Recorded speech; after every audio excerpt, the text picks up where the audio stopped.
Hello viewers, welcome to MD physics. আজকে আমি বোরের semi classical theory of electronic orbit তাকে ডিসকাস করতে যাচ্ছি।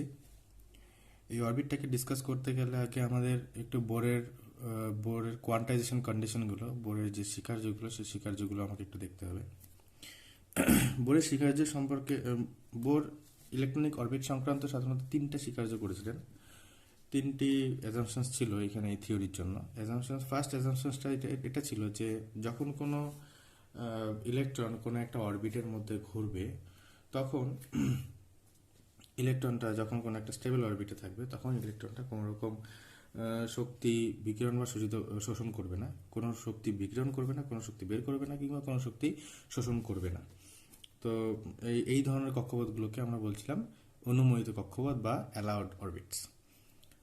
এখন শক্তি গ্রহণ বা বর্জনের কনসেপ্টটা যদি আমরা সাধারণ রাদারফোর্ডের নিয়ম অনুযায়ী ইলেকট্রনটাকে কণা হিসাবে ধরে নিই, তবে গিয়ে এই ইলেকট্রনের শক্তি বিকিরণ না করার যে ধর্মটা, সেটাকে ব্যাখ্যা করা যায় না। কারণ তড়িৎচুম্বকীয় তত্ত্ব থেকে আমরা জানি যে যখন কোনো একটা আধান, একটা আহিত কণা যখন ত্বরণে থাকে, তখন সেই আহিত কণার থেকে সবসময় একটা তড়িৎচুম্বকীয় বিকিরণ, একটা ইলেকট্রোম্যাগনেটিক রেডিয়েশন হতে থাকে। আর যখন ইলেকট্রোম্যাগনেটিক রেডিয়েশন হতে থাকে, তখন ওই আহিত কণার শক্তি আস্তে আস্তে কমতে থাকে। তা আমি ধরে নিলাম রাদারফোর্ডের নিয়ম অনুযায়ী, রাদারফোর্ড যেটা বলেছিলেন যে ইলেকট্রনটা যখন ঘোরে, তখন ইলেকট্রনের উপর নিউক্লিয়াসের একটা অ্যাট্রাকটিভ ফোর্স থাকে, আর ইলেকট্রনটা ঘূর্ণনের জন্য একটা সেন্ট্রিফিউগাল ফোর্স পায়, আর অ্যাট্রাকটিভ ফোর্স আর সেন্ট্রিফিউগাল ফোর্স ব্যালেন্স হয়, সেক্ষেত্রে মোট ফোর্সটা 0 হয়, তখন ইলেকট্রনটা স্টেবল অরবিটে ঘুরতে পারে। কিন্তু এখানে দেখা যাচ্ছে যে ইলেকট্রনের উপরে একটা অ্যাক্সিলারেশন বা ত্বরণ থাকে। কিন্তু অর্থাৎ ত্বরণ যদি থাকে, তাহলে ইলেকট্রনটা তড়িৎচুম্বকীয় তত্ত্ব অনুযায়ী ইলেকট্রনটা সেক্ষেত্রে তড়িৎচুম্বকীয় বিকিরণ তৈরি করার কথা, আর বিকিরণ তৈরি করতে থাকলে ওর শক্তিটা আস্তে আস্তে কমে যাওয়ার কথা। এখন সাধারণত সেই শক্তিটা গতিশক্তি হিসাবেই থাকে, আর সেই গতিশক্তিটা যদি আস্তে আস্তে কমতে থাকে, তাহলে কি হবে, ইলেকট্রনটা যত শক্তি বিকিরণ করতে থাকবে, ওর গতিশক্তি আস্তে আস্তে কমতে থাকবে, ওর অরবিটের ব্যাসার্ধটা আস্তে আস্তে কমতে থাকবে, কমতে একসময় এরকম স্পাইরাল অরবিটে নিয়ে নিউক্লিয়াসের উপরে পড়ে যাওয়ার কথা। সেক্ষেত্রে নিউক্লিয়াস এবং ইলেকট্রনগুলো নিউক্লিয়াসটাকে অ্যানাইলেট করে দেবে, আর সেক্ষেত্রে এই পরমাণুটার এক্সিস্ট করার কথা না, পরমাণুটা থাকারই কথা না। তো পরবর্তীতে যখন ডি ব্রগলি হাইপোথিসিস আসলো, তখন আমরা বুঝতে পারলাম যে ইলেকট্রনের দুই রকমের ধর্ম আছে, একটা কণা ধর্ম, একটা তরঙ্গ ধর্ম। যদি আমরা ইলেকট্রনের তরঙ্গ ধর্মটাকে ধরে নিই, তবে আমরা দেখাতে পারি যে ইলেকট্রনটা অরবিটে যখন ঘুরবে, তখন স্টেবলভাবেই ঘুরবে। সেক্ষেত্রে বলা হয়েছিল কি, অ্যাকচুয়ালি ইলেকট্রনের যে অরবিটে ইলেকট্রনটাকে আমি যদি ধরে নিই যে এটা আমার ইলেকট্রনের অরবিট, আর সাপোজ এটা আমার নিউক্লিয়াস, তো সেক্ষেত্রে ইলেকট্রনটাকে যদি আমরা ওয়েভের মতো কনসিডার করি, তাহলে সেক্ষেত্রে কি হয়, আমরা ধরে নিতেই পারি যে ইলেকট্রনটা যখন ওয়েভের মতো কনসিডার করছি, তার মানে ইলেকট্রনের ওয়েভটা এইভাবে তৈরি হয়ে ওয়েভটা আবার ফিল আপ হয়ে যাচ্ছে। অর্থাৎ সেক্ষেত্রে ইলেকট্রনের যে ওয়েভটা তৈরি হচ্ছে, ইলেকট্রনটাকে যদি আমি ওয়েভের মতো কনসিডার করি, তরঙ্গের মতো কনসিডার করি, সেক্ষেত্রে তরঙ্গটা একটা স্থানু তরঙ্গ, অর্থাৎ স্টেশনারি ওয়েভ তৈরি হবে। আর স্টেশনারি ওয়েভ সাধারণত স্টেবল হয়, তার জন্য এই ওয়েভ প্রপার্টির মাধ্যমে কিন্তু ইলেকট্রনটা যে স্টেবল অরবিটে ঘুরতে পারে, সেটাকে আমরা ব্যাখ্যা করতে পারি। অর্থাৎ ইলেকট্রনের ওয়েভ প্রপার্টিটার জন্যই কিন্তু ইলেকট্রন এই অরবিটের মধ্যে স্টেবলভাবে ঘুরতে পারে, আর সেই লজিকে আমরা এই অরবিটগুলোকে স্টেবল অরবিট বলতে পারি। এটা সংক্রান্ত ডিটেল তথ্য এই কোয়ান্টাম ফিজিক্স সিরিজের সেকেন্ড ভিডিওতে তোমরা পেয়ে যাবে। এই ভিডিওর ডেসক্রিপশনে ওই ভিডিওর লিঙ্ক দেওয়া থাকবে, তোমরা ভিডিওটা অবশ্যই চেক করবে, তাহলে এই ব্যাপারটা ভালোভাবে ক্লিয়ার হবে। তো সেই শর্তেই আমরা এই অরবিটগুলোকে, আমরা বললে ভুল করব, বোর এই অরবিটগুলোকে স্টেবল অরবিট বলেছিলেন। আর যখন কোনো একটা স্টেবল অরবিটে ইলেকট্রন ঘোরে, তখন ইলেকট্রনটা কোনো রকম শক্তি বিকিরণও করে না, শোষিত করে না। অর্থাৎ রাদারফোর্ডের নিয়ম অনুযায়ী ইলেকট্রনের তড়িৎচুম্বকীয় তরঙ্গ বিকিরণ করার কথা, কিন্তু রাদারফোর্ড মডেল অনুযায়ী, কিন্তু অ্যাকচুয়ালি কি হয়, ইলেকট্রন ওয়েভ ফর্ম থাকে। ইলেকট্রন যখন একটা অ্যালাউড অরবিটে ঘোরে তখন ও ওয়েভ ফরম্যাটে ঘোরে, আর যখন ওয়েভ ফরম্যাটে ঘোরে তখন ও সবসময় স্টেবলভাবে থাকে, কোনো রকম শক্তি বিকিরণ কিংবা শোষণ করে না।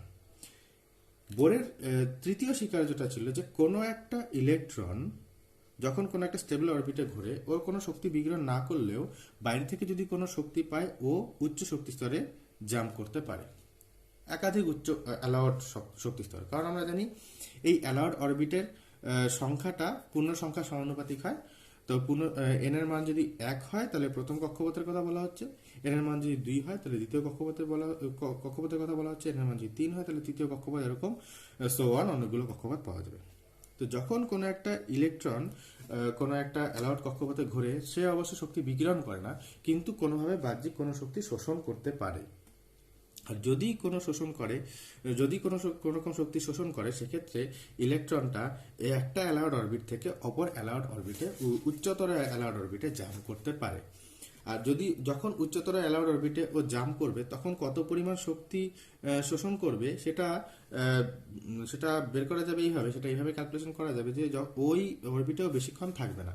ওই অরবিট থেকে ও আবার যখন নিচের অরবিটে, আগের ওর যে অ্যাকচুয়াল অ্যালাউড অরবিট, সেই অ্যালাউড অরবিটে যখনই ট্রানজিশন হবে তখন যে পরিমাণ শক্তি শোষণ করে ও উপরের অরবিটে গেছিল, সেই পরিমাণ শক্তিটাকে তড়িৎচুম্বকীয় তরঙ্গের আকারে বিকিরণ করবে। এখন এই তড়িৎচুম্বকীয় তরঙ্গের কম্পাঙ্ক যদি n হয়, তাহলে এই তড়িৎচুম্বকীয় তরঙ্গের শক্তি h নিউ, প্রতিটা h নিউ শক্তিকে আমরা বলছি একটা ফোটন। এটা আমি কোয়ান্টাম ফিজিক্সের ভিডিওতে আমি ব্যাখ্যা করেছি।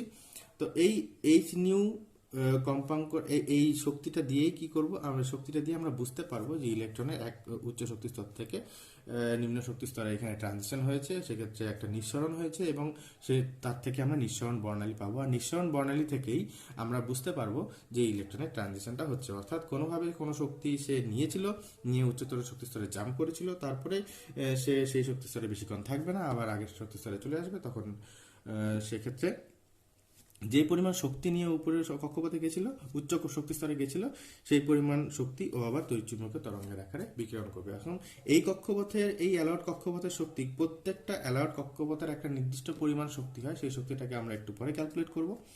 এই কক্ষপথের শক্তি, সাপোজ এই কক্ষপথের শক্তি যদি এই n1 হয় এবং এই কক্ষপথে ইলেকট্রনের থাকার জন্য শক্তি যদি এটা en2 যদি হয়, তাহলে বোরের তৃতীয় স্বীকার্য বলে কি, যে বিকিরিত তড়িৎচুম্বকীয় তরঙ্গের শক্তি ওই দুটি শক্তি স্তরের শক্তির পার্থক্যের সমান হয়। বোরের দ্বিতীয় স্বীকার্যতে বোঝা গেল যে আমরা কিভাবে পারমাণবিক বর্ণালী পাই, অর্থাৎ সেক্ষেত্রে ইলেকট্রন ট্রানজিশনের জন্য নিঃসরণ বর্ণালী, সেই শক্তিটা পাই, তড়িৎচুম্বকীয় তরঙ্গটা আসে, সেই তড়িৎচুম্বকীয় তরঙ্গ থেকেই আমরা বর্ণালী পাই। এভাবে আমরা এমিশন যে স্পেকট্রা অর্থাৎ নিঃসরণ বর্ণালীটাকে ব্যাখ্যা করতে পারি। বোরের তৃতীয় স্বীকার্যটা কি বলে, যখন কোনো একটা ইলেকট্রন অ্যালাউড কক্ষপথে ঘোরে, অ্যালাউড কক্ষপথে ঘোরার সময় ওর যে কৌণিক ভরবেগ, যে অ্যাঙ্গুলার মোমেন্টাম, ইলেকট্রনের অ্যাঙ্গুলার মোমেন্টামটা, সাপোজ অ্যাঙ্গুলার মোমেন্টামটাকে আমরা এল দিয়ে লিখি, তো অ্যাঙ্গুলার মোমেন্টামটা সবসময় h/2π এর সরল গুণিতক হয়, h/2π এর ইন্টিজার মাল্টিপল হয় যে কোনো অ্যালাউড কক্ষপথের জন্য। যেই অ্যালাউড কক্ষপথে ইলেকট্রনটা আছে, সেই কক্ষপথে ইলেকট্রনের যে অ্যাঙ্গুলার মোমেন্টামটা h/2π এর ইন্টিজার মাল্টিপল হয়। সেক্ষেত্রে ইন্টিজার নাম্বারটাকে আমরা n দিয়ে লিখি। যে n এর কথাটা আমি একটু আগেই বলছিলাম, n এখানে কক্ষপথের সংখ্যা বোঝায়। n1 বলতে n এর মান এখানে 1 থেকে 1 2 3 এটসেট্রা হতে পারে, কিন্তু 0 হতে পারে না, কারণ 0 কোনো কক্ষপথ, 0 বলা মানে কোনো কক্ষপথ নেই, কিন্তু কোনো কক্ষপথ নেই এরকম ইলেকট্রন থাকবে না পরমাণুর ভিতরে ইলেকট্রন যখনই থাকবে কোনো না কোনো কক্ষপথে থাকবে, সেক্ষেত্রে n এর একটা ফিক্সড মান থাকবে, 0 হবে না। এই ভ্যালুটাকে আমরা বলি ইলেকট্রনের প্রিন্সিপাল কোয়ান্টাম নাম্বার। এখানে h/2π, আমি আগের ভিডিওতেও বলেছিলাম, h/2πটাকে আমরা h ক্রস বলি। এই h ক্রসের ভ্যালু মোটামুটি 10⁻34 জুল সেকেন্ড। এই h ক্রসটাকে বলা হয় রিডিউস প্লাঙ্কস কনস্ট্যান্ট বলে। তাহলে বোরের তৃতীয় স্বীকার্য বলছে যে কোনো অ্যালাউড কক্ষপথে যখন ইলেকট্রন ঘোরে তখন ওর কৌণিক ভরবেগের মান ওর অ্যাঙ্গুলার মোমেন্টামের মান এইচ এন এইচ কাট অর্থাৎ এইচ কাটের এইচ বারের সরল গুণিতক হয়। এই তিনটি স্বীকার্য থেকেই বোর ওনার semi classical theory of electronic orbit ব্যাখ্যা করেন। সেমি ক্লাসিক্যাল থিওরি কেন বলছি, কারণ এই থিওরিটাতে পুরোপুরি ক্লাসিক্যাল মেকানিক্সে অ্যাপ্লাই করা হয়নি, আবার পুরোপুরি কোয়ান্টাম মেকানিক্স কোয়ান্টাম থিওরির প্রয়োগও করা হয়নি। এই থিওরিটা ব্যাখ্যা করার সময় বোর রাদারফোর্ডের যে কথাটাকেই অর্থাৎ ইলেকট্রনের ঘূর্ণনের জন্য যে অভিকেন্দ্র বল বা সেন্ট্রিপিটাল ফোর্স যেটা দরকার সেটা কোথা থেকে আসছে, নিউক্লিয়াসের ইলেকট্রনের মধ্যে অ্যাট্রাকটিভ ইলেকট্রোস্ট্যাটিক অ্যাট্রাকটিভ ফোর্সের জন্যই তৈরি হচ্ছে সেই সেন্ট্রিপিটাল ফোর্সটা। বোর সেই তত্ত্ব ধরেই এগিয়েছিলেন। এরকম যদি একটা সার্কুলার অরবিট হয়, এরকম একটা সার্কুলার অরবিটে আমি ধরলাম কোনো একটা ইলেকট্রন সাপোজ কোনো একটা ভি অরবিটাল ভেলোসিটিতে ঘুরছে। এখানে একটা নিউক্লিয়াস ধরলাম, যে নিউক্লিয়াসের পারমাণবিক সংখ্যা বা অ্যাটমিক নাম্বার জেড। তো এখানে ঘোরার জন্য যে সেন্ট্রিপিটাল ফোর্সটা দরকার, সেই সেন্ট্রিপিটাল ফোর্সের এক্সপ্রেশনটা কত দাঁড়াবে আমরা জানি, mv²/r, যেখানে r হচ্ছে সেই অরবিটের রেডিয়াসটা, ইকুয়াল টু কত হবে, ইকুয়াল টু রাদারফোর্ড যেটা বলেছিলেন যে এই সেন্ট্রিপিটাল ফোর্সটা কার দ্বারা সাপ্লাইড হয়, ইলেকট্রোস্ট্যাটিক অ্যাট্রাকটিভ ফোর্স দ্বারা। নিউক্লিয়াস আর ইলেকট্রনের মধ্যে ইলেকট্রোস্ট্যাটিক অ্যাট্রাকটিভ ফোর্স দ্বারা। এখন নিউক্লিয়াস আর ইলেকট্রনের মধ্যে ইলেকট্রোস্ট্যাটিক অ্যাট্রাকটিভ ফোর্সের এক্সপ্রেশনটা কত দাঁড়াবে, 1/4πε0, যেখানে ε0 কে বলা হয় শূন্য মাধ্যমে দ্বৈততা বা ফ্রি স্পেস পারমিটিভিটি। এখানে জেড সংখ্যক প্রোটন আছে, প্রতিটি প্রোটনের আধান যদি ই হয় তাহলে প্রোটনগুলোর মিলিত আধান জেড ই। একটা ইলেকট্রনের প্রোটনগুলো এবং একটা ইলেকট্রনের মধ্যে অ্যাট্রাকশন হচ্ছে, তাহলে Z E into E by দূরত্বের স্কয়ার।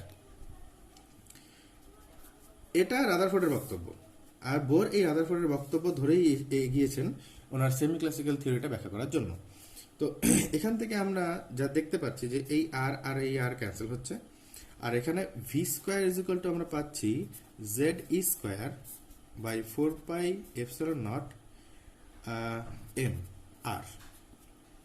এটা আমরা জানি, এটা তো রাদারফোর্ডের বক্তব্য থেকে এলো। এখন এখানে বোর তার কোয়ান্টাইজেশন কন্ডিশনটাকে ওনার কোয়ান্টাইজেশন কন্ডিশনটাকে ইম্পোজ করলেন। কোয়ান্টাইজেশন কন্ডিশনটা হচ্ছে এটা, অর্থাৎ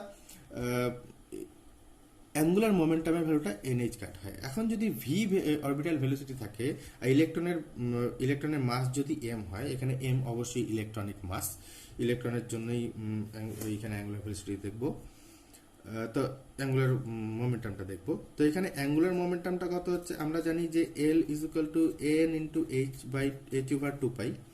তাহলে এল এখানে কত আমরা জানি, অ্যাঙ্গুলার মোমেন্টামের expression mvr is equal to nh/2π। আমি আপাতত এইচ কার্ডটাকে এখানে ইন্ট্রোডিউস করছি না।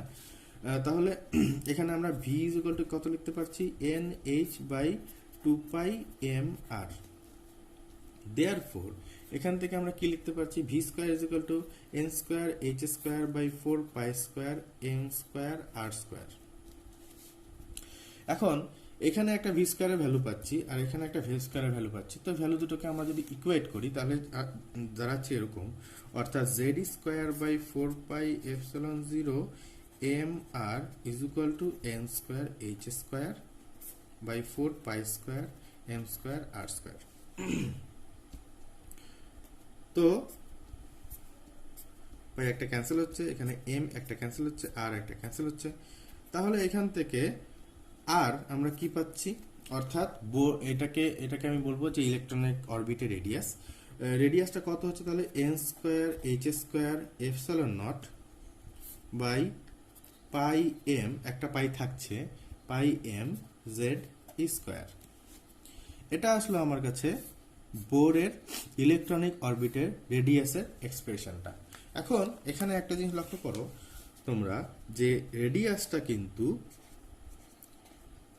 পূর্ণ সংখ্যার বর্গের সমানুপাতিক হচ্ছে, অর্থাৎ যত এন বাড়তে থাকবে তত কিন্তু রেডিয়াসটাও বাড়তে থাকবে। এখানে এই ছবির মধ্যে এটাকে আমি একটু ক্লিয়ার করতে চাচ্ছিলাম যে প্রথম অরবিটের দূরত্ব যা হবে, দ্বিতীয় অরবিটের দূরত্ব একটু বেশি হবে, তৃতীয় অরবিটের দূরত্ব আরো বেশি হবে, যেহেতু এন স্কোয়ারের সঙ্গে সমানুপাতিক হচ্ছে, এন এর সঙ্গে নয়।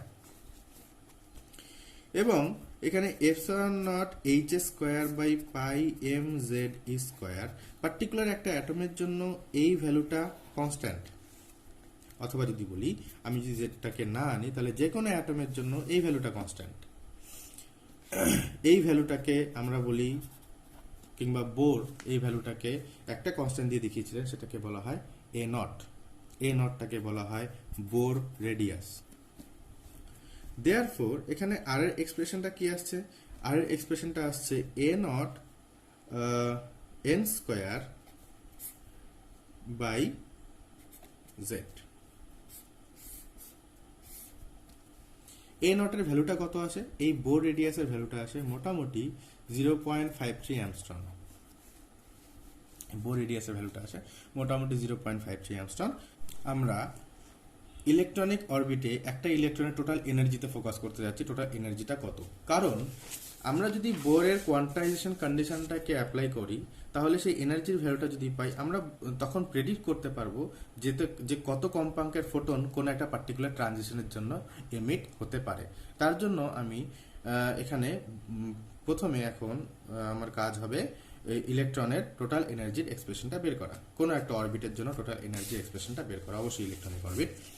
তো যখন একটা ইলেকট্রন ঘুরে, ইলেকট্রনের দুটো এনার্জি হতে পারে, একটা potential energy, electrostatic potential energy, and ইলেকট্রনটার কাইনেটিক এনার্জি। এটা হবে ইলেকট্রনের টোটাল এনার্জি। তো এখন পোটেনশিয়াল এনার্জিটা কত হয়? পোটেনশিয়াল এনার্জিটা অবশ্যই ইলেকট্রোস্ট্যাটিক হয়, আমরা জানি, কারণ এখানে ইলেকট্রোস্ট্যাটিক অ্যাট্রাকটিভ ফোর্স কাজ করছে। আর সেই পোটেনশিয়াল এনার্জি এক্সপ্রেশনটা আসে 1/4 epsilon naught Z E into E by R, অর্থাৎ 1/4 epsilon naught Z E square by R, অবশ্যই একটা নেগেটিভ সাইন সামনে। এবং কাইনেটিক এনার্জিটা কত আসছে? কাইনেটিক এনার্জিটা আসছে half of m v square. এখন ভি অলরেডি আমরা এখানে ডিফাইন করেছি, ভি স্কোয়ারটাকে ডিফাইন করা হয়েছে আগের পেজেই। V square is equal to Z square by 4 pi epsilon naught R, অর্থাৎ half into Z E square by 4 pi epsilon naught M R. অবশ্যই এখানে এমটাকে আমি ভুলে গেছিলাম, এমটাকে আমি লিখছি আবার। তাহলে এই এম যদি ক্যান্সেল হয় তাহলে কাইনেটিক এনার্জিটার এক্সপ্রেশনটা আসছে 1/4 pi Z square by 8 pi epsilon naught R. তো দেয়ারফর টোটাল এনার্জি এক্সপ্রেশনটা আমরা কি পাচ্ছি? টোটাল এনার্জি এক্সপ্রেশনটা আমাদের কাছে আসছে E equals to minus z e square by 4 pi epsilon 0 r plus z e square by 8 pi epsilon 0 r. This implies E equals to minus of z e square by 8 pi epsilon 0 r. এখন already আমরা expression বের করেছি আর এর এক্সপ্রেশনটা আমার কাছে এসছে r is equal to epsilon naught n square h square by pi m z e square. তাহলে আর এক্সপ্রেশনটা যদি আমরা এখানে বসাই তাহলে therefore E is equal to কত আসছে? E is equal to আসছে z e square by 8 pi epsilon naught n square h square by pi m z e square. আচ্ছা, পাই এখানে ক্যান্সেলড আউট হলো। তাহলে আমি একবারে ক্যালকুলেশনটা করি। অবশ্যই একটা মাইনাস সাইন এখানে ভুলে যাবে না, এখানে মাইনাস সাইন আছে একটা। টোটাল এনার্জিটা নেগেটিভ। টোটাল এনার্জিটা নেগেটিভ বলা মানে এখানে একটা অ্যাট্রাকটিভ ফোর্স কাজ করছে, এখানে একটা অ্যাট্রাকটিভ এনার্জি কাজ করছে, যেই এনার্জিটা ইলেকট্রনটাকে ওই অরবিটের মধ্যে বাউন্ড রাখছে, যার জন্য এই এনার্জিটার আরেকটা নামও আমরা দিই, সেটাকে বলা হয় অরবিটাল বাইন্ডিং এনার্জি। যাই হোক, সেই এক্সপ্রেশন আমি আসছি আস্তে আস্তে। তাহলে ই ইজ ইকুয়াল টু কত আসছে এখানে? Minus m Z square e to the power 4 by 8 epsilon naught square n square H square. যেহেতু আমি এখানে একটা বলতে পারো একটা মডিফিকেশন অ্যাড করছি, যেহেতু ই অথবা আর দুটোই কোয়ান্টাম নাম্বার, প্রিন্সিপাল কোয়ান্টাম নাম্বারের সঙ্গে ডিপেন্ড করে যাচ্ছে, তা আমি এখানে একটা সাফিক্সে এন দিচ্ছি। কারণ এই এন এর ভ্যালুর উপরে ডিপেন্ড করবে আর এর ভ্যালুটা কি হবে, অথবা ই ভ্যালুটা কত হবে। তো এখানে একটা জিনিস লক্ষ্য করো, যদি আমরা যদি আমরা Z square by N square এটাকে আলাদা রাখি, এখানে দেখো m e to the power 4/8 epsilon naught square H square, এই যে কনস্ট্যান্টটা, এটা তো একটা ইউনিভার্সাল কনস্ট্যান্ট। এম ইলেকট্রনের মাস একটা ইউনিভার্সাল কনস্ট্যান্ট, ই electronic charge universal constant, 8 epsilon naught H প্রত্যেকটা একটা ইউনিভার্সাল কনস্ট্যান্ট। এখানে আমি উল্লেখ করে দিই, আমি এটা বলিনি একটু আগে, যে এইচটাকে বলা হয় প্ল্যাঙ্কস কনস্ট্যান্ট। আমরা জানি, আগের ভিডিওতে আমি এটাকে অনেকবার বলেছিলাম, আমি আরেকবার বলে দিচ্ছি, এর ভ্যালুটা মোটামুটি 6.6 × 10⁻³ জুল সেকেন্ড হয়। তাহলে এখানে এটা একটা ইউনিভার্সাল কনস্ট্যান্ট। এই কনস্ট্যান্টের এখানে যেহেতু দেখতে পাচ্ছ যে এ, জেড অথবা এন দুটোই নাম্বার, সুতরাং এদের কোনো ইউনিট অথবা ডাইমেনশন হবে না, যে তার মানে এর ইউনিট এনার্জির ইউনিটই হবে আর এর একটা ভ্যালু হবে।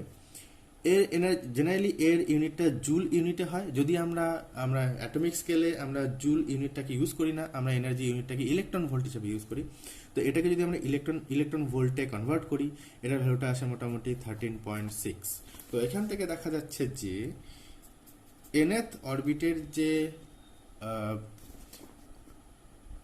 এনার্জির এক্সপ্রেশন, টোটাল এনার্জি এক্সপ্রেশনটা আসছে -13.6 into Z square by N square, total energy expression. আশা করি তোমরা ব্যাপারটা বুঝতে পারছো। এখানে টোটাল এনার্জির এক্সপ্রেশনটা আমরা পেলাম, এবং এখান থেকে আমরা এখন কিভাবে আমরা স্পেকট্রা পাচ্ছি, সেই স্পেকট্রাকে আমরা এখানটায় ব্যাখ্যা করব। তো ধরলাম যে কোনো একটা হায়ার অরবিটটাকে আমরা n1 দিয়ে বলছি, এখানে হায়ার অরবিটটাকে আমরা 2 দিয়েই বলি। আগে আমি হায়ার অরবিটটাকে n1 দিয়ে আর লোয়ার অরবিটটাকে 2 দিয়ে বলেছিলাম একটু আগেই। তো এটাকে একটু কারেকশন করে নিও তোমরা।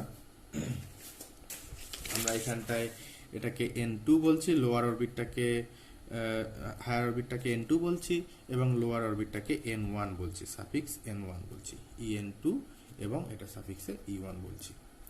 সংখ্যার সঙ্গে যেহেতু n এর সঙ্গে n যত কমবে তত লোয়ার অরবিটের দিকে যাব, সুতরাং আমি লোয়ার অরবিটের জন্য লোয়ার নাম্বার দিয়ে ডিনোট করছি। আশা করি তোমরা বুঝতে পারছো এখানে। তাহলে en2 ইকুয়ালস টু কত হচ্ছে,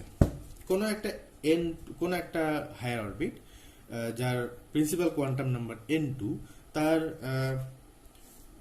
এনার্জিটা কত আসছে, তার এনার্জিটা আসছে en2 is equal to -13.6 Z square by n2 square, এবং কোনো একটা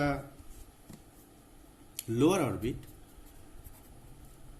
তার কত আসছে, লোয়ার অরবিট যার কোয়ান্টাম নাম্বার n1, সেই n1 কোয়ান্টাম নাম্বারের জন্য টোটাল এনার্জি, ওখানে ইলেকট্রনের টোটাল এনার্জিটা কত আসছে, -13.6 Z square by n1 square. এখন আমরা জানি যে কোনো একটা হায়ার অরবিটের বোরের স্বীকার্য থেকে এসছে, বোরের অ্যাজাম্পশন থেকে আমরা আগেই দেখেছি যে কোনো একটা হায়ার অরবিট থেকে যখন লোয়ার অরবিটে জাম্প করবে, তখন যেই ফোটন, এখানে ইলেকট্রোম্যাগনেটিক ওয়েভ, যেই ফোটনটা এখানে এমিটেড হবে, সেই ফোটনের এনার্জিটা এই দুটো অরবিটের এনার্জি ডিফারেন্সের সমান হবে। আর সেই ফোটনের ফ্রিকোয়েন্সি যদি নিউ হয়, কম্পাঙ্ক যদি নিউ হয়, তাহলে এখানে en2 - en1 is equal to আমরা বলতে পারি h নিউ। তো আমরা এখানে কি বলতে পারছি, h nu equals to -13.6 into Z square by n2 square into minus plus, কারণ এখানে একটা মাইনাস আছে অলরেডি, এখানে একটা মাইনাস আছে অলরেডি, দুটো নিয়ে প্লাস হবে, plus 13.6 into Z square by n1 square. তো আমরা যখন বর্ণালীটাকে, অর্থাৎ যখন স্পেকট্রাটা দেখি, তখন আমরা ডিসপারশন রিলেশন এখানে আমরা ব্যাখ্যা করি।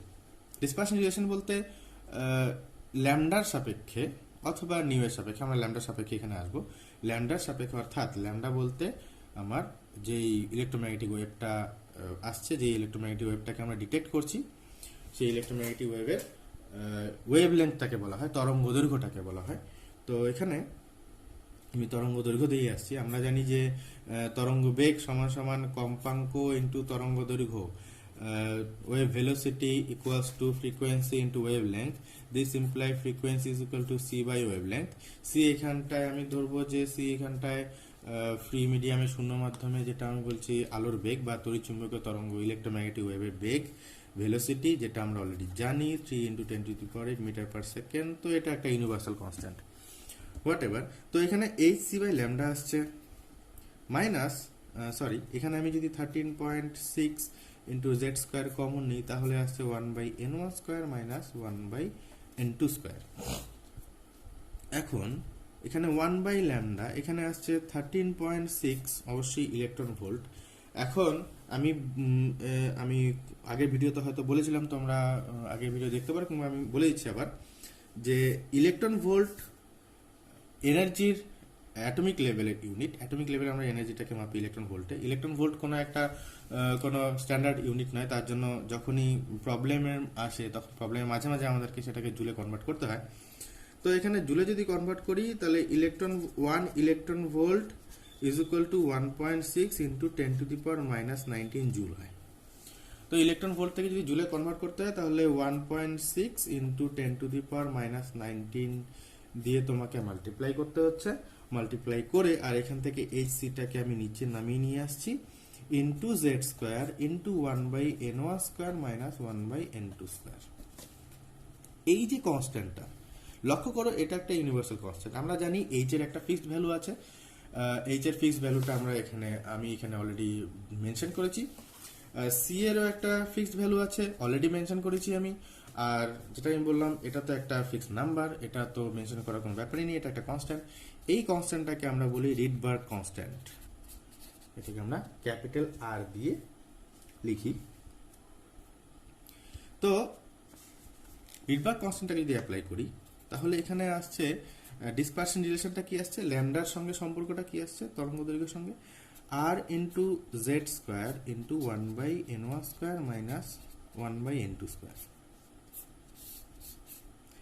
এটা আসছে, এই রিলেশন থেকে আমরা প্রেডিক্ট করতে পারবো যে কোন কততম কক্ষ থেকে কততম অরবিট থেকে কততম অরবিটে আসলে কত ফ্রিকোয়েন্সির ফোটন, অথবা কত ওয়েভলেংথের ফোটন, কত ওয়েভলেংথের আলো, অথবা কত ফ্রিকোয়েন্সির আলো বেরোতে পারে, সেটা আমরা কিন্তু এখান থেকে এই ইকুয়েশন থেকে একটা স্ট্যান্ডার্ড প্রেডিকশন করতে পারছি। এখন এখানে একটা কথা আমি অবশ্যই উল্লেখ করব, যে যদিও এটা আমরা যে কোনো পরমাণুর ক্ষেত্রে, যে কোনো অ্যাটমের ক্ষেত্রে, যেহেতু অ্যাটমিক নাম্বার, এখানে অ্যাটমিক নাম্বারের সঙ্গে ভেরিয়েশন আছে, যে কোনো পরমাণুর ক্ষেত্রে আমরা এটাকে ডিরাইভ করছি, কিন্তু বোরের এই সেমি ক্লাসিক্যাল থিওরি কিন্তু সব থেকে ভালো এবং সব থেকে অ্যাকুরেটলি কাজ করেছে only for hydrogen atom. Hydrogen ব্যতীত অন্যান্য যে সমস্ত পরমাণুগুলো আছে, পরমাণুগুলোর ক্ষেত্রে এই ডিসপারশন রিলেশনটা একদম ঠিকঠাক কাজ করেনি। তার জন্য আমি এই ফর্মুলেশনটাকে হাইড্রোজেন অ্যাটমের ক্ষেত্রে কনভার্ট করছি। তো in case of hydrogen atom, Z এর ভ্যালুটা কত হয়? 1 হয়। তাহলে দেখা যাচ্ছে যে 1/λ is equal to R into 1/n1 square minus 1/n2 square. এখানে এই রিডবার্গ কনস্ট্যান্টের ভ্যালুটা মোটামুটি আসে 109,737 সেন্টিমিটার ইনভার্স। তো এখন আমরা স্পেকট্রাটাকে কিভাবে অ্যানালাইজ করি? তো এইরকম একটা ডিসচার্জ টিউব থাকে, ডিসচার্জ টিউবের মাঝখানে এরকম একটা ক্যাপিলারি পোর্শন থাকে। ক্যাপিলারি পোর্শন বলতে যে অংশটা খুব সরু হবে, এই ক্যাপিলারি পোর্শন বলতে এই একটা ডিসচার্জ টিউবের মাঝখানটা খুব সরু হবে। আর এই ডিসচার্জ টিউবের মধ্যে এখানে একটা ইলেকট্রোড থাকে, এখানে একটা ইলেকট্রোড থাকে, আর এই ইলেকট্রোডের মধ্যে হাই টেনশন ব্যাটারি যুক্ত করা থাকে। হাই টেনশন ব্যাটারি বলতে আমরা কোন ধরনের ব্যাটারিগুলোকে বলবো? যেই সমস্ত ব্যাটারির মোটামুটি কিলোভোল্ট রেঞ্জে পোটেনশিয়াল ডিফারেন্স তৈরি করতে পারে। এই চেম্বারটাকে এটা একটা ভ্যাকুয়াম টিউব থাকে, ভ্যাকুয়াম টিউবটা হাইড্রোজেনের ফিল্ড করা থাকে। হাইড্রোজেনের ফিল্ড করে নিয়ে যখনই আমি এখানটায় কিলোভোল্ট রেঞ্জের এই হাই টেনশন ব্যাটারিটাকে যখনই আমি সুইচ অন করব, সঙ্গে সঙ্গে ইলেকট্রনগুলো এদিক থেকে এদিকে প্রচণ্ড গতিবেগে যাওয়া শুরু করবে। এই ইলেকট্রোড থেকে এই ইলেকট্রনের মধ্যে ইলেকট্রনগুলো প্রচণ্ড বেগে যাওয়া শুরু করবে। সেই ইলেকট্রনগুলোর সঙ্গে হাইড্রোজেন অ্যাটমগুলোর কলিশন হবে। ইলাস্টিক কলিশনের ফলে হাইড্রোজেন অ্যাটমের যে সমস্ত ইলেকট্রনগুলো আছে, কোনো একটা ইলেকট্রন সেই ইলাস্টিক কলিশনের ফলে সেই ইলেকট্রনটা সাফিসিয়েন্ট শক্তি পাবে হায়ার এনার্জি স্টেটে জাম্প করার জন্য। আর আমরা একটু আগে বলেছিলাম আমি যে হায়ার এনার্জি স্টেটে সেটা বেশিক্ষণ থাকে না, সেটা আবার যখন হায়ার এনার্জি স্টেট থেকে লোয়ার এনার্জি স্টেটে আসবে তখন যেটা এই অংশ থেকে ইলেকট্রোম্যাগনেটিক ওয়েভ অর্থাৎ রে জেনারেট করবে। সেই যেই রেটা এখান থেকে বেরোবে সেই রেটাকে আমরা এখানটা একটা প্রিজম দিয়ে, এখানে সাপোজ একটা প্রিজম রাখি, আমরা একটা 60 ডিগ্রি প্রিজম রাখি। প্রিজম সেই রেটাকে যখন ডিফ্লেক্ট করবে তখন রেটার বিভিন্ন রঙগুলো বিভিন্ন দিকে যাবে। সেই প্রিজমটা তখন সেটার ডিসপারশন করবে সেই লাইটটা যখন ডিসপারশন করবে তখন সেই লাইটটার মধ্যে কি কি ইন্ডিভিজুয়াল তরঙ্গ দৈর্ঘ্য আছে, কি কি ইন্ডিভিজুয়াল ওয়েভলেংথ আছে, অন্যভাবে বলতে গেলে কি কি ইন্ডিভিজুয়াল কালার আছে, কারণ ওয়েভলেংথের উপরে কালারটা ডিপেন্ড করে লাইটের, সেই কি কি ইন্ডিভিজুয়াল কালার আছে সেই কালারটা যে স্পেকট্রাটা দেখাবে। সেই স্পেকট্রাটা তোমরা দেখতে পাচ্ছ হাইড্রোজেন অ্যাটমের এই হাইড্রোজেন গ্যাসের মধ্যে দিয়ে যখন আমরা এই কিলোভোল্ট রেঞ্জের কারেন্টটাকে অ্যাপ্লাই করি তখন সেক্ষেত্রে আমরা এইরকম বর্ণালীটা পাই। সেক্ষেত্রে দেখতে পাচ্ছ বর্ণালীটা ডিসক্রিট বলতে বিভিন্ন রঙের যে বর্ণালীগুলো, এখানে অবশ্যই একটা স্লিট অ্যাপ্লাই করা হয়, একটা খুব পাতলা স্লিট অ্যাপ্লাই করা হয়, এখানে একটা স্লিট থাকে, সেই স্লিটটা দিয়ে ইলেকট্রনটাকে বের করে নেওয়া হয়, আর এখানটা একটা লেন্স থাকে। যে লেন্সটার ফোকাল পয়েন্টে স্লিটটাকে রাখা হয়, যাতে স্লিট দিয়ে যখন এই স্লিট দিয়ে আলো যাওয়ার পরে যখন লেন্সের মধ্যে দিয়ে পড়বে, লেন্সের মধ্যে দিয়ে আলোটা যেন একদম প্যারালালি বেরোয়। আর এখানটায় এই সমস্ত জায়গায় একটা লেন্স থাকে, যে লেন্সটা প্রত্যেকটা বর্ণের আলোকে আলাদা প্রত্যেকটা রঙের আলোকে আলাদা পয়েন্টে কিংবা আলাদা জায়গায় মিট করা। সেই আলাদা জায়গায় মিট করার জন্য আমরা আলাদা এরকম বর্ণালী পাই, একদম ডিসক্রিট বর্ণালী পাই, আলাদাভাবে কালারগুলো দেখা যায়। আর হাইড্রোজেনের ক্ষেত্রে কালারগুলো তোমরা দেখতে পাচ্ছ। তো সেক্ষেত্রে কি হচ্ছে, যেহেতু বর্ণালীগুলোর ক্ষেত্রে এই আলোর কালারগুলো ডিসক্রিট, তাহলে অবশ্যই বুঝতে পারছি যে এখানে ডিসক্রিট অ্যামাউন্টের এনার্জি কিন্তু এমিটেড হচ্ছে, অর্থাৎ এনার্জি ডিসক্রিট প্যাকেটে এমিট হচ্ছে, যেটাকে আমরা আগেও বলেছিলাম যেটা হচ্ছে ফোটন। অর্থাৎ এখানে যেহেতু এনার্জি ডিসক্রিট ভ্যালু আছে, এনার্জির আলাদা ভ্যালু আছে, তাহলে এখান থেকেই বোঝা যায় যে অ্যাকচুয়ালি আলাদা অরবিট থেকে ইলেকট্রনগুলো আসছে। বিভিন্ন অরবিট থেকে যে ইলেকট্রন, একটা অরবিট থেকে যে ইলেকট্রন আসছে, বিভিন্ন ইলেকট্রনের, ধরলাম চতুর্থ অরবিট থেকে একটা ইলেকট্রন আসছে, তৃতীয় অরবিট থেকে একটা ইলেকট্রন আসছে, দ্বিতীয় অরবিট থেকে একটা ইলেকট্রন আসছে, সম্ভাব্য অনেকগুলো ইলেকট্রনিক স্টেট হতে পারে, এগুলো সম্ভাব্য অনেকগুলো ইলেকট্রনিক অরবিট, যে কোনো অরবিটে থাকতে পারে ইলেকট্রন, যে কোনো অরবিটে জাম্প করে যেতে পারে, কিন্তু আলটিমেটলি আসবে এই অরবিটে। আর যখন এই অরবিটে আসবে কিংবা এই অরবিটে আসবে, ফার্স্ট এবং সেকেন্ড অরবিটে সাধারণত আসতে দেখা যায়। সেক্ষেত্রে আমরা আলোগুলো দেখি, আর সেই আলোগুলো যখন দেখি তখন দেখি যে আলোগুলোর বর্ণালীগুলো অর্থাৎ আলোগুলোর রঙগুলো ডিসক্রিট, বিভিন্ন আলাদা রঙে আসছে, অর্থাৎ আলাদা এনার্জি আমরা পাচ্ছি। তার এখান থেকে বোঝা যায় যে আলাদা এনার্জি স্টেট, অর্থাৎ আলাদা ইলেকট্রনিক অরবিট বা কক্ষপথ আছে। এখন যেহেতু আমরা পেলাম 1/λ = r × 1/n1² - 1/n2², তো n2 যে কোনো উচ্চতর শক্তিস্তর, অর্থাৎ যদি n2 2 হতে পারে, 3 হতে পারে, 4 হতে পারে, 5 হতে পারে, ইত্যাদিগুলো থেকে আসতে পারে। কোথায় আসবে? 1-এ আসতে পারে, প্রথম অরবিটে আসতে পারে। অর্থাৎ যেটা আমি বলতে চাচ্ছি যে উচ্চতর যে কোনো শক্তিস্তর থেকে এই প্রথম কক্ষপথে যদি আসে, তাহলে দেখো, তাহলে এখানে কি পাচ্ছ, 1-এ 2 থেকে আসার জন্য একটা ওয়েভলেংথ পাচ্ছ, 1-এই 3 থেকে আসার জন্য একটা আলাদা ওয়েভলেংথ পাবে, সেমভাবে 1-এ 4 থেকে আসার জন্য ফার্স্ট অরবিটে ফোর্থ অরবিট থেকে আসার জন্য একটা আলাদা ওয়েভলেন্থ পাবে। অর্থাৎ এটাকে সিম্পলি আমি জেনারেলাইজ করে এভাবে লিখতে পারি 1/λ is equal to R into 1/1 square minus 1/n2 square, যেখানে n2 এর ভ্যালুটা এই পাওয়া যাবে। এই যে ফর্মুলাটা আসলো, সেই ফর্মুলাটা দেখতে পাচ্ছ যে 1 নম্বর অরবিটে আসার জন্য যেই যে ওয়েভলেন্থগুলো সম্ভাব্য ও নির্গত করতে পারে, সেই সমস্ত ওয়েভলেন্থগুলো আমি এই ইকুয়েশন থেকে পাচ্ছি। এখন এই ওয়েভলেন্থগুলোকে সাধারণত দেখা যায় যে আমাদের ভিজিবল, এই ওয়েভলেন্থগুলো সাধারণত ভিজিবল রেঞ্জে পড়ে না। আর এই সিরিজের, এই ওয়েভলেন্থ সিরিজটাকে একটা নাম দেওয়া হয়, সেটাকে বলা হয় লাইম্যান সিরিজ। সাধারণত ইউভি রেঞ্জে, আলট্রাভায়োলেট রেঞ্জের মধ্যে পড়ে। আর আলট্রাভায়োলেট আমাদের চোখে, আলট্রাভায়োলেটটা আমাদের চোখে কোনো রকম সেন্সেশন তৈরি করে না, তার জন্য আলট্রাভায়োলেট আমরা দেখতে পাই না।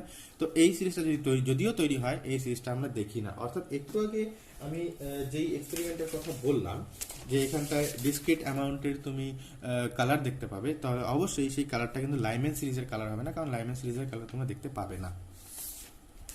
এখন আমি নেক্সটে আসি, এটা তো গেল লাইম্যান সিরিজের কথা।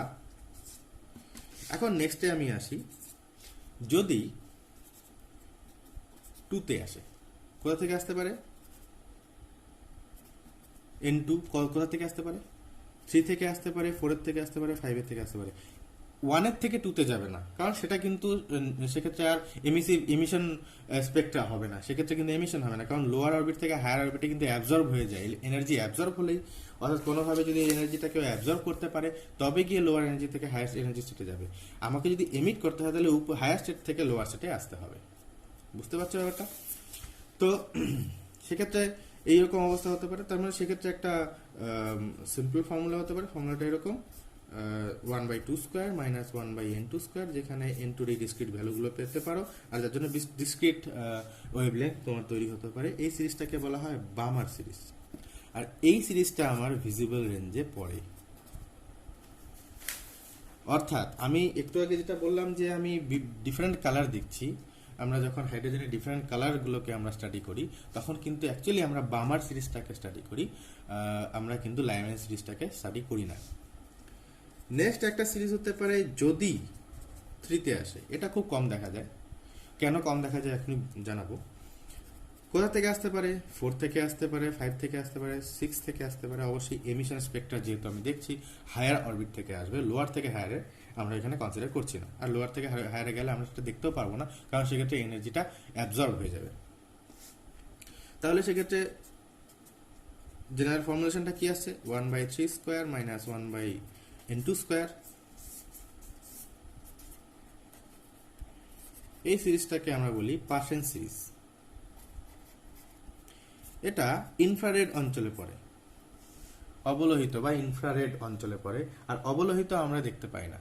আর ইনফ্যাক্ট ইনফ্রারেড রে কিন্তু প্রিজম দিয়ে ডিসপারশন, ইনফ্রারেড রের ডিসপারশন কিন্তু প্রিজম দিয়ে করা যায় না, কারণ প্রিজম আমরা জানি সাধারণত গ্লাসের তৈরি থাকে, কাচের তৈরি থাকে। আর কাচ ইনফ্রারেডের জন্য কাচ কিন্তু একটা অপাক মিডিয়াম।